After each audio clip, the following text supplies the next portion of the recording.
Hi, Isaac. Okay. Rabbi, good afternoon. It's so good to see you.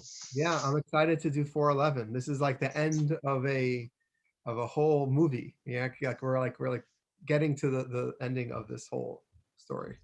So let's see. Go for it, Isaac. The Gospel according to St. Matthew, chapter 4, verse 11. Then the devil left him, and behold, angels came and were ministering to him. Right. Okay. So just like in other places, the Gospels, namely Matthew, Mark, and Luke, will have somewhat different takes on this, and we'll try to, I guess, see what they're doing independently. But let's start with Mark. The devil left him. Good to know. I might have thought that the devil stayed with Jesus forever, but Mark comes along and tells us that he left. The assumption is that if it didn't tell us this, there might have been this idea that the devil was floating around, following him around. And if anything, we see this kind of idea specifically in Luke, where it says, when the devil had finished every test, he departed from him, waiting until another opportune time. So it's really interesting that there is an idea that without mentioning that the devil was gone, you might have thought that the devil stayed. And I think that's meant to be like this almost like subconscious psychological nuance that maybe the devil is always amongst us unless otherwise stated. Okay, and then we see what the devil left and what happened. And suddenly angels came and waited on him. So I guess the questions we have to ask ourselves are: number one, were the angels gone and they only returned because the devil is not there, implying that the devil and the angels cannot coexist in Jesus's airspace at one time? So, why do angels have to come? So, when we say angels minister to him, what does it mean? So, does it mean that that before he was tempted, the angels were there, and then when the devil came, the angels left, and now that the angels are back? Like, That's definitely the impression I'm getting. That when we view the idea of a prophet or a man of God, a lot of times we like to view them as angels or the physical nature or reality serving them and kind of executing their will. We mentioned this with Jacob, that Jacob, we see that he was able to send out angels, what we call malachim, messengers, are to work on his behalf. And we see that in rabbinic literature, there's an argument about when Jacob sent out angels. like, I'm what sorry. do you mean? What do you mean? Jacob sent out angels? I'm not aware. In Hebrew, the word for messengers and angels is the same word. I see. Okay. So whenever it says, if it says like, for example, Russ sent out messengers, if I said that in Hebrew, Russ shalach et malachim, it would be unclear if I sent physical messengers to do my bidding, just people who work for me, or am I physically sending angels? In general, there's an assumption, I guess, that one cannot send angels. But in rabbinic literature, specifically Rashi, Rabbi Isaac of the 11th century, he says that that Jacob was literally sending angels. And there's this idea that he was literally sending angels. The idea is that it's meant to tell you that he had control of this metaphysical world and how it interacted with the physical world. But Jacob wasn't a prophet, right? He was a patriarch, but he's not a prophet like the way Moses or Jesus or Jesus or John the Baptist viewed us.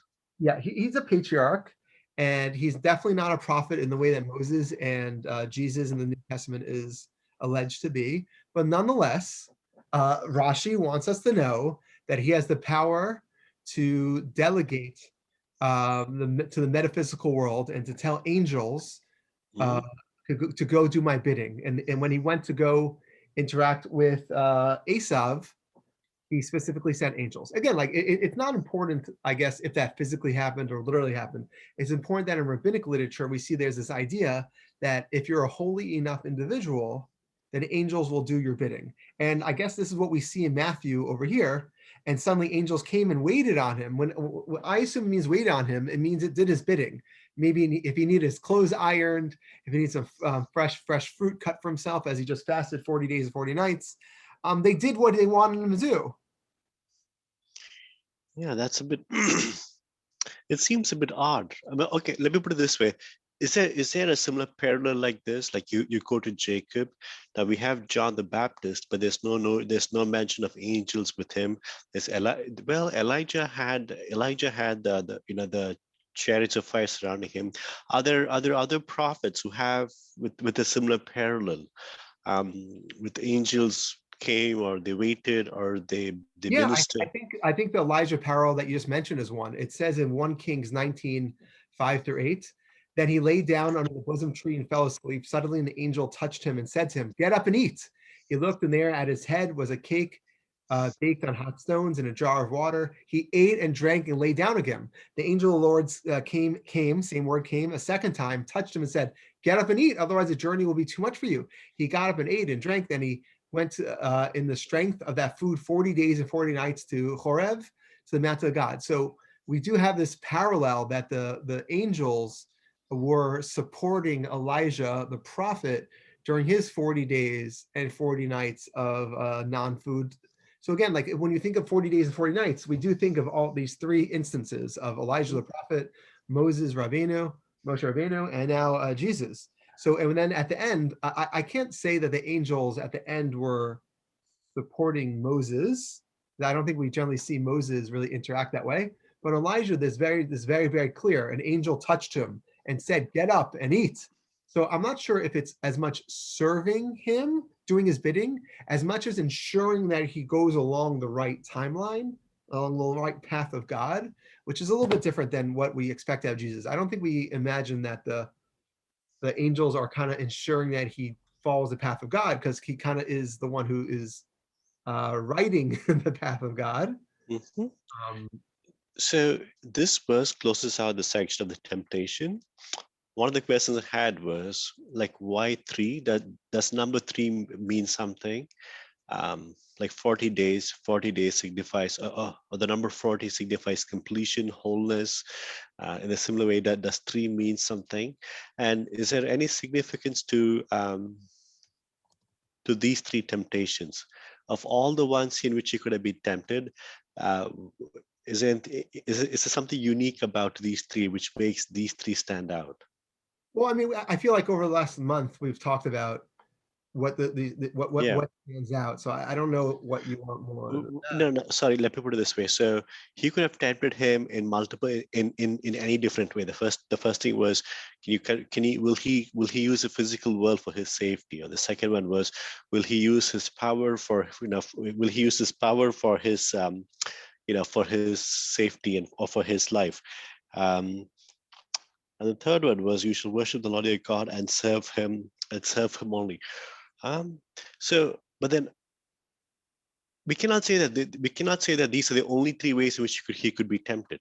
I mean, these three have their own meaning. I get that, but he could also be tempted in any other ways. There are the hundreds and thousands of ways in which a person could have been tempted. I'm intrigued. Like, is there any significance to only having these three and not? Well, we know the devil reappears later on in the story, right? What do you mean reappear? I mean, at least the way that we see that about how the devil like appears. Uh, Again, I'm not sure if why these three are the ones chosen. And the number three is generally there's a lot of articles written on the number three in the Bible, and a lot of times, there's this idea that when you say three times, that creates what we call a stronghold, a chazaka.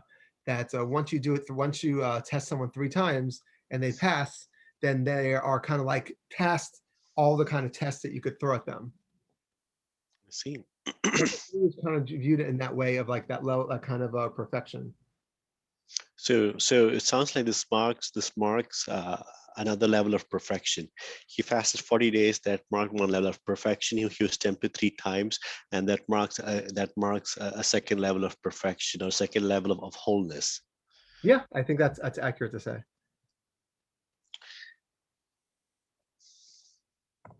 This is just one. It's so it says then